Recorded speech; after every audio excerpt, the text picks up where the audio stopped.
Have you ever felt that debilitating gap between knowing exactly what you should do and then, actually doing it? Mm-hmm. For ambitious people, I think that gap is the source of just endless frustration. We have the intelligence, we do the research, the goals are crystal clear, and yet we consistently find ourselves negotiating away these essential tasks, delaying the very actions we know are the foundation of our success. So why do we do that? Why do we often, without even realizing it, sabotage our own momentum? It is, I think, the defining conflict of modern achievement. Yeah. We live in an age of abundant information, but a real scarcity of executive function. Right. And the deep dive sources we've looked at, they confront this friction head on. They deliver a really powerful diagnosis, which is that the primary obstacles preventing progress are not external barriers. Yeah. They're not your boss, not the economy. They're internal. They're the constant, trivial, and ultimately destructive internal negotiations we engage in and that we consistently lose. So today, we are diving deep into the strategy of action. And let's be really clear, this isn't a motivational pep talk. This is a deliberate, a logical process designed to bypass that mental resistance entirely. The mission of this deep dive is to analyze the psychological mechanism of hesitation and provide a robust, actionable framework for prioritizing motion over our emotional state. We're forcing ourselves to ask, to truly move forward, what do we need? Is it more comfort, more planning, or is it just a non-negotiable decision to move anyway? That decision, that is where the entire strategy begins.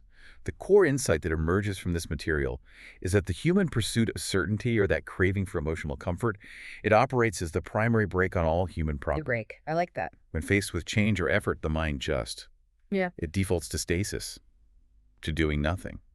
So we have to define the true enemy of progress, which is that pervasive, insidious habit of hesitation, and then equip you with the strategic countermeasures to transcend it. Okay, so let's start right at the emotional root of this. Let's define the core problem through the lens of broken promises. The material highlights a really critical prerequisite for change, which is that nothing starts to shift externally until you get truly tired of your own excuses. Yes. It's an internal moment, isn't it? A kind of profound honesty, a personal zero-tolerance policy against your own self-betrayal. That internal exhaustion with one's own mediocrity, or maybe a better word is one's own inconsistency. That's the only reliable trigger for lasting change. So until you hit that point, nothing really moves. Until you reach that point of internal crisis, that quiet realization that the only person holding you back is the version of yourself you keep trying to protect. Nothing changes. The external world can offer all the resources, all the opportunities, but if you internally refuse to execute, they mean nothing. And what makes this so insidious, I think, is the low cost of the excuse itself. It feels so easy in the moment. Exactly. Excuses are the quiet thief. They're cheap. They require no training, no discipline, minimal effort to come up with. I'm too tired. I'll start tomorrow. The timing isn't perfect.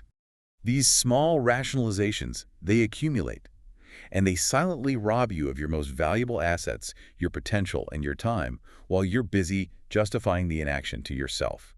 That feels like a really powerful counter-narrative to the idea that failure is about, not having the right resources or not having the ability. It is the critical insight that separates people who execute from people who just plan. The vast majority of people don't fail because they're incapable or lack the intellectual capacity. They fail because they have mastered the art of deferral. They just keep saying, not today. Not today. The critical psychological trap is the belief that they have to wait for motivation, this magical external spark of energy, to hit them before they can legitimately begin to move. This framework argues that waiting for that feeling is the most reliable path to stasis. Okay, let's unpack this immediately, because challenging the idea that motivation precedes action, that flies in the face of what most of us are taught about setting goals. We need to dismantle that expectation right now. What is the psychological reality of motivation according to this action-first framework? The psychological reality is, it's pretty blunt.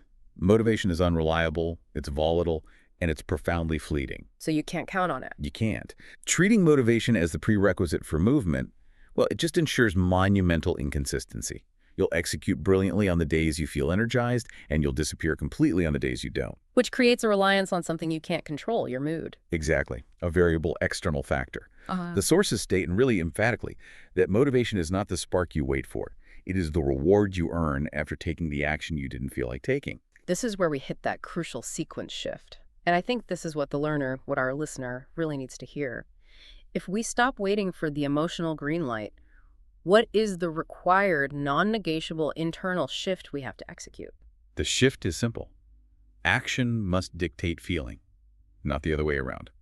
You decide first, you move first, and your emotions and your mood must follow your body's momentum. So you lead with the body. You lead with the body. When you force yourself to complete a task, even a tiny one, on a day when every part of your brain resists, you initiate a really powerful internal feedback loop. The act of completion releases neurotransmitters, like dopamine, which registers as a small earned reward. And that reward then increases the likelihood that you'll initiate the action again later. So we're essentially hacking our own brain's reward system by providing proof of competence. It's confidence that's rooted in objective reality, not just some temporary feeling. Precisely. You build self-trust that is rooted in proof.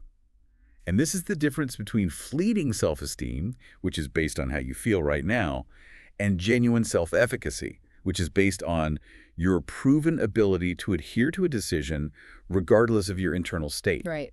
The test of true strength isn't what you accomplish when you feel amazing. It's what you adhere to when everything in you wants to curl up and just delay. That brings us to this application of doing it anyway, moving when it's uncomfortable or cold or just tedious. But I have to ask, doesn't this philosophy, doesn't it inherently promote burnout if we're constantly forcing ourselves to override our natural state? That's an essential challenge, and the answer lies in how we define force. This framework is not advocating for brute force exhaustion every single day. Okay. It's advocating for initiation. The goal isn't to run a marathon when you're sick. The goal is to put on your running shoes. Ah, I see. Discipline anchors itself in that initial moment of adherence. It's the choice between a moment of discomfort getting started and the long-term discomfort of regret from delay. Once you train your system that a decision holds weight, even when it's inconvenient, you stop needing massive amounts of willpower. The routine just becomes the default. So the energy that's required actually decreases over time as the behavior becomes more automated. Exactly. You are transitioning from relying on the highly taxed, energy-intensive prefrontal cortex, the part of the brain for planning and willpower, to relying on the basal ganglia, which governs automated habit loops. You're moving it from a decision to a habit. You're moving action from a decision-making process to an automatic sequence. And that is the genius of structural discipline. It frees up your cognitive energy for complex problem solving, instead of you having to fight the decision to just start. Let's move to the mechanics of hesitation, because this is fascinating. The sources present this idea of a tiny critical window, about 5 seconds before the mind actively starts to conspire against your impulse to change. What is happening in those 5 seconds? And why does the brain prioritize this kind of mental sabotage? This 5-second window is a psychological speed bump that is absolutely critical to master. Biologically, the brain prioritizes two things: energy conservation and protection from perceived risk. Any hard idea, writing a difficult email, starting a workout, having a tough conversation, is interpreted by the limbic system, specifically the amygdala, as a potential threat to your current state of homeostasis, to your comfort zone. So we're talking about an evolutionary function that is now, in the modern world, working against our goals. Precisely. That impulse to change or start something difficult, it originates in the prefrontal cortex, the seat of reason. But if you pause for 5 seconds, the amygdala fires, the resistance narrative kicks in, and the brain floods you with highly convincing counterarguments. Like what if you fail? That's too much work. You deserve a break. Do it later when you feel more creative. This process is instantaneous, it's automatic, and it's designed to pull you back to the known safety of inaction. So when we think we're being cautious, those thoughts, the ones that immediately argue against a new positive impulse, they're not wisdom. Right. We're just automatic resistance designed to conserve energy. They're not wisdom, they're your old habits. Yeah. What we might call the old self, using that tiny crack of hesitation to slip back in and take over the controls. The sources are very clear on this. Action belongs to the doer, not the thinker. The only reliable way to win that internal battle is to move before the mind can organize its complete set of counter-arguments. You have to bypass the negotiation. Entirely. By initiating physical movement. That sounds almost simplistic, yet incredibly difficult to implement in practice. How high is the cost of waiting beyond that 5-second window? Is it really that dramatic? It is dramatic, because delay is not a neutral act. It actively degrades your internal resources. Oh. Every moment you delay, you lose the initial wave of impulse energy. and you inflate the perceived difficulty of the task in your mind. This ties into cognitive load theory. When a task becomes an open loop in your mind, something you know you should do but haven't, it drains your executive function, making it harder to focus on everything else. So repeated hesitation doesn't just stall one project. It actually trains the self to retreat. It compounds the damage to your self-respect. It creates a pattern of learned helplessness. You train yourself that when an impulse for positive change arrives, the default response is anxiety, negotiation, and then retreat. That habit of hesitation must be treated like a red flag demanding immediate interruptive motion.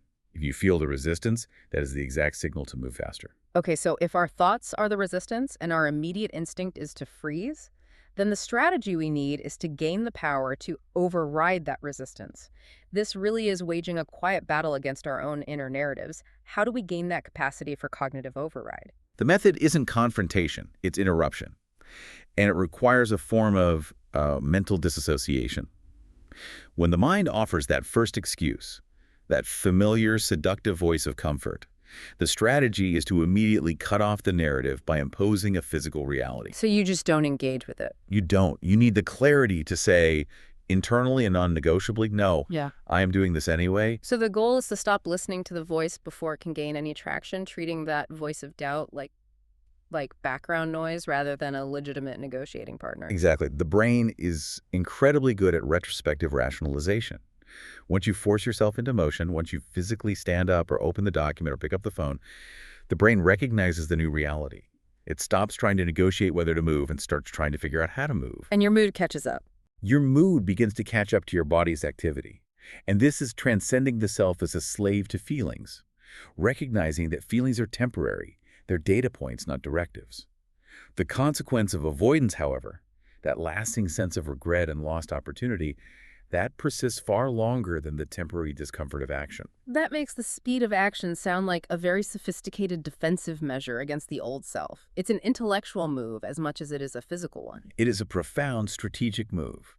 When you act quickly, you preempt the arrival of the self-doubt committee. Strength is built not through profound philosophical reflection, but by acting quickly, by transforming that moment of doubt or hesitation into a physical trigger for immediate motion. Once you learn that motivation is irrelevant and that you simply need to decide and act, your capacity for execution changes fundamentally because you stop depending on the perfect internal weather report to be productive. Okay, let's move into the application phase. Let's discuss what the material calls delay dressed up like strategy. I love that phrase. This is the powerful diagnosis that overthinking is often just sophisticated procrastination. As learners, we often feel productive when we're planning and listing and researching, but this approach calls that dangerous. Why is overthinking such a potent agent of paralysis? Overthinking is the brain's attempt to construct a guarantee. A guarantee. It seeks to predict every variable, every outcome, and every potential failure point, all to avoid discomfort. This pursuit of perfection is lethal to progress because the real world is messy and fundamentally unpredictable. Yeah. You're stuck, not because you lack knowledge, but because you refuse to engage the reality that the first step will be imperfect and uncertain. So the search for that guaranteed comfort is what paralyzes you. It just overloads the system. Completely, which is why this strategic countermeasure is, as we talked about, shrinking the threat until the brain cannot even register it as a risk. Right. The solution is taking an action so ridiculously small that your brain cannot reasonably argue against it. You aren't trying to complete the entire complex task. You are just trying to initiate momentum. We're leveraging the psychological principle of implementation intention here, making the task defined and specific, focusing on the how and the when, not the why or the what if. Could you give me some examples of what this threat-shrinking action looks like in a high-stakes professional context, something beyond just, opening a document? Absolutely. If you're facing a massive strategic review, the small step isn't write the executive summary, is find one relevant piece of data, or define the first subheading, or set a timer for 15 minutes and allow yourself to stop the moment it goes off. I see. If you're facing a difficult client conversation, the small step is not having the call. It's drafting the first 3 bullet points of your talking points. These moves are so non-threatening, they require minimal emotional investment, that they bypass the resistance mechanism entirely. And this taps directly into the mechanics of momentum. How does that one tiny move immediately change your mental state? Movement is incompatible with the spiral of doubt. When you're in motion, your mind is forced to focus on the task at hand. That small move interrupts the internal loop of rumination, instantly shifting your focus from an internal debate, should I do this, to external execution, how do I do this single step? You start to figure it out after you've started. Exactly. Overthinking feels safe because you never confront the risk of failure when it's all in your head. But the cost is that your confidence and your self-efficacy just dissipate, and you keep burying the things that truly matter. That emphasizes the vital importance of the messy start. That sounds so counterintuitive to how many of us were trained to approach big projects. What evidence does this framework offer that a messy, quick start actually outperforms detailed, protracted planning? The evidence lies in the difference between simulated success and actual success. Detailed planning provides the illusion of control, but it doesn't offer the real feedback you need for correction. Right, there's no data coming in. No data. The messy start grants you the map after the first step because execution reveals data that planning never could. The strongest people, they still feel uncertainty, but they act anyway because they know that clarity is a reward for commitment, not a precondition for it. If you wait for everything to make sense before you move, you will be waiting for the rest of your life. Wow. Dreams die not in chaos, but in comfortable, rationalized hesitation. This framework also strategically advocates for building pressure and deadlines, which really challenges the modern narrative that pressure is universally toxic and that we should always prioritize comfort. So, what strategic purpose does a non-negotiable deadline serve in this pursuit of action? A deadline is the necessary lever that transforms a passive wish into an active responsibility. Without an externally applied urgency, there's no inherent focus. If a goal has no timeline, it is, psychologically speaking, a fantasy. Unfinished tasks become those open loops that severely drain your cognitive energy, constantly pulling at your attention. The pressure of a deadline forces attention into the present moment, sharpening your ability to execute because the cost of inaction becomes visible and imminent. I see the behavioral shift here. By setting a real non-negotiable date, maybe telling a client or registering for an event, you stop operating based on the variable of your mood. I'll work when I feel inspired. Yes. And you start moving based on commitment. I must move because the time is locked in. That is how mental toughness is forged. You're training yourself to perform under self-imposed stress and to deliver anyway, regardless of discomfort or desire. When you make that deadline real and you treat it as fixed, two major psychological shifts occur. First, you gain genuine trust in yourself because you've proven your capacity to perform under defined pressure. And second, you eliminate the need for external validation because your self-respect comes from having met your own challenge. But let's go back to that question of productive pressure versus, anxiety-inducing overwhelm. How do we make sure these deadlines don't just escalate into paralyzing stress? That distinction is crucial. Anxiety often stems from goals that are vague, undefined, or lack a clear path forward. Productive pressure, as it's used here, is focused, defined, and rooted in specific commitment. So it's about structure. It is. To manage the pressure, you must ensure the deadline is met with adequate structural support. That means planning backward from the deadline and creating those small, non-threatening microtasks we discussed. You're applying pressure only to the initiation of the task, not the immediate completion of the massive goal. The structure absorbs the stress, the deadline provides the required energy. So the strategy isn't just setting a date. It's treating that date as locked in and using it to define your daily, manageable actions. And every deadline you meet sharpens that inner standard of reliability. It creates meaning and shape for your efforts. When you meet a commitment, you reinforce the identity of the person who delivers. When you break one, you send a signal of unreliability to yourself. Done is always superior to delayed perfection, and meeting that commitment is the mechanism that transitions chaotic effort into quiet confidence. Let's shift now to internal congruence, what the sources call integrity in action. They stress the profound, quiet damage done by saying what you'll do and then delaying, even if that delay is just 10 minutes. It seems like this gap between our intention and our identity is the fundamental root of deep self-doubt. So how do we restore this vital internal integrity through daily action? The foundational habit is immediate follow-through, and it has to be applied to micro-commitments. It's a small step. The very small stuff. We're talking about repairing a damaged self-trust mechanism, and that begins by taking your own word seriously in the small, unseen moments.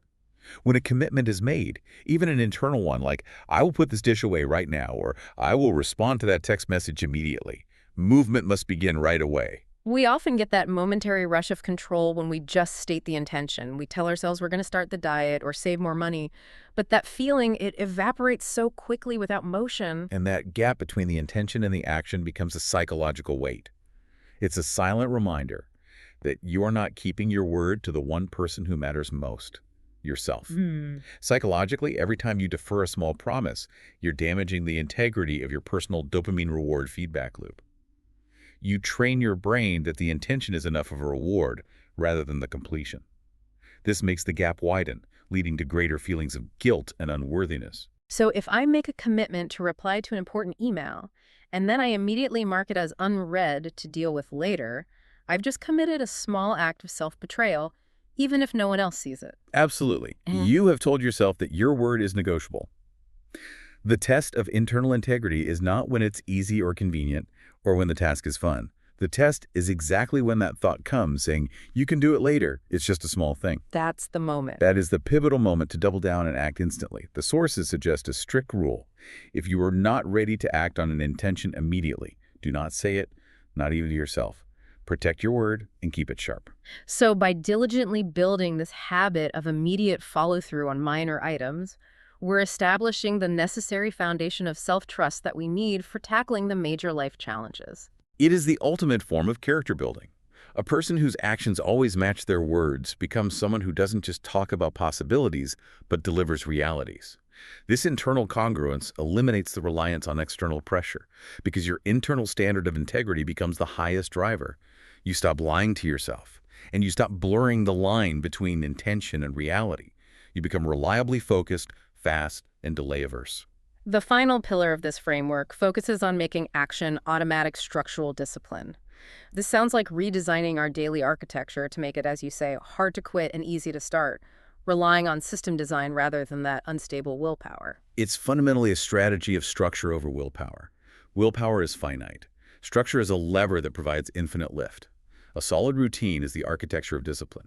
It ensures that action repeats itself regardless of your emotional state or your energy level, and it removes the constant negotiation. So it's about patterns.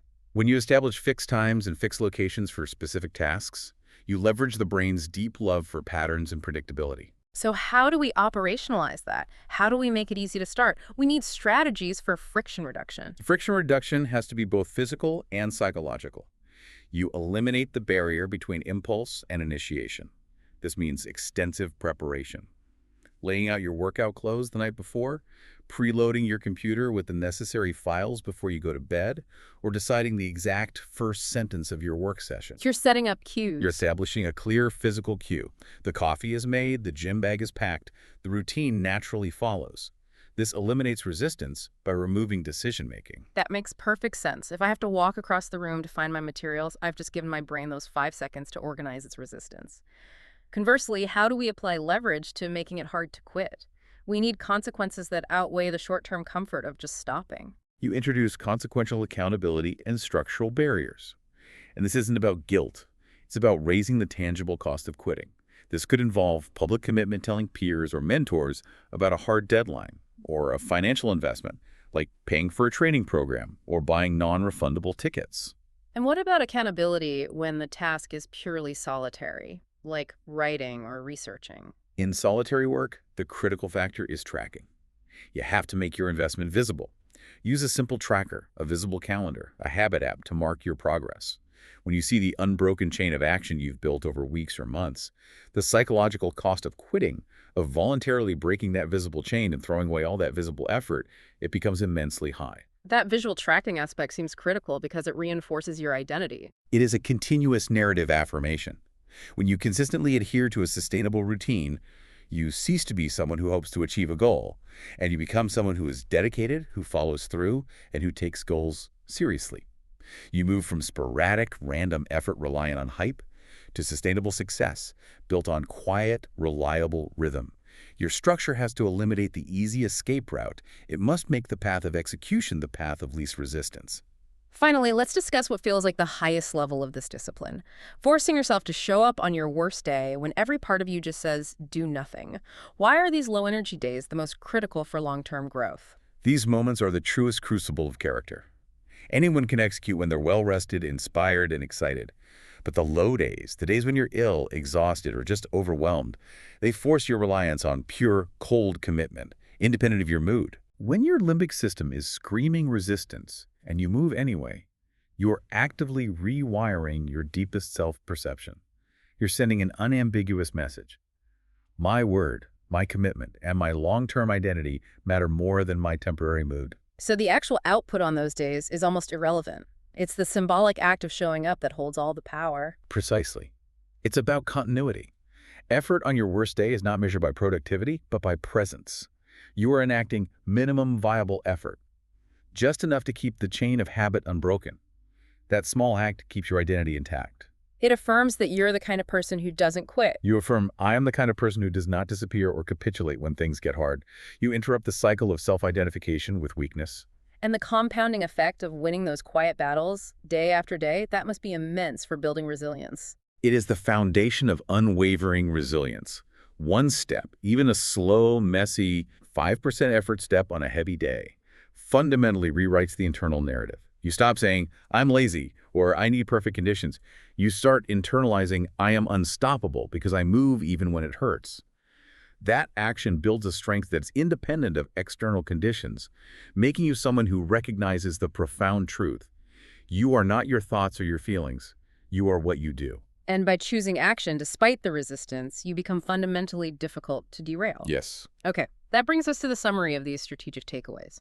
We started by recognizing that the biggest barrier is that internal negotiation, and that hesitation is not wisdom, it's resistance born from the brain's simple evolutionary desire for comfort. We then cemented the fundamental shift. Action has to come first, and motivation follows as the earned reward. If you wait for the feeling, you have effectively decided to wait forever. And we talked about winning that 5-second battle, that critical window where emotion must override automatic excuses before they can form into compelling narratives. And finally, we implemented structural clarity through these practical applications. This involved breaking down complexity into small, non-threatening steps, the messy start. We discussed using real, non-negotiable deadlines to force focus and build self-respect through delivery. And we prioritized immediate follow-through to repair and protect that internal integrity, that word sharpness. And we closed with the power of structural discipline. Designing sustainable routines and environments to remove friction and rely on system architecture instead of volatile willpower.